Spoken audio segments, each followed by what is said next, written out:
Presidente, dopo il crollo di una porzione del Ponte Verdura c'è emergenza per quanto riguarda la viabilità. Oggi vertice qui alla provincia regionale di Agrigento per provare a trovare delle contromisure, per provare a trovare delle soluzioni alternative. Ma non solo c'è un'emergenza, ma c'è sicuramente disperazione, perché noi agrigentini che non fruiamo di una stazione aeroportuale siamo soliti andare a prendere l'aereo a Trapani per motivi di salute, per motivi di lavoro, e ora per raggiungere questa città ci vogliono circa 3 ore e mezzo, 4 ore.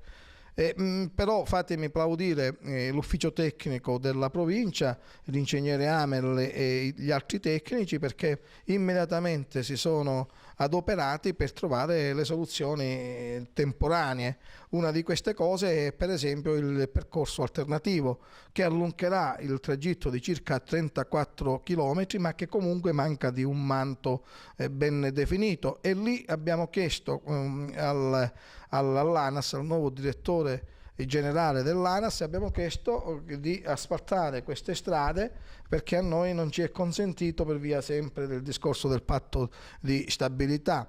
Quale sarà il nuovo tracciato?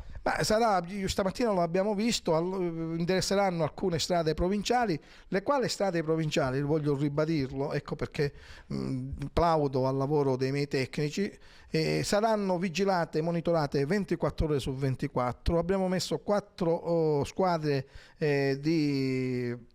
di cantonieri più la protezione civile con Marzio Tuttolomonto, i quali vigileranno per le strade 24 ore su 24, cioè a dire, se dovesse accadere di notte una frana noi saremo lì pronti ad intervenire. Abbiamo liberato tutte le cunette che erano intasate di detriti e di quant'altro, cioè stiamo rendendo la strada percorribile. Il mio disappunto potrà essere, intanto diciamo subito che c'è una grande collaborazione tra quello che sta facendo la prefettura con il prefetto Ferrantino, che si è adoperata immediatamente, come è solito fare, per le cose che attengono al nostro territorio, e del direttore dell'ANAS, e con loro domani ci sarà un vertice dai vigili del fuoco di Villa Seta, e lì cercheremo di trovare altre soluzioni.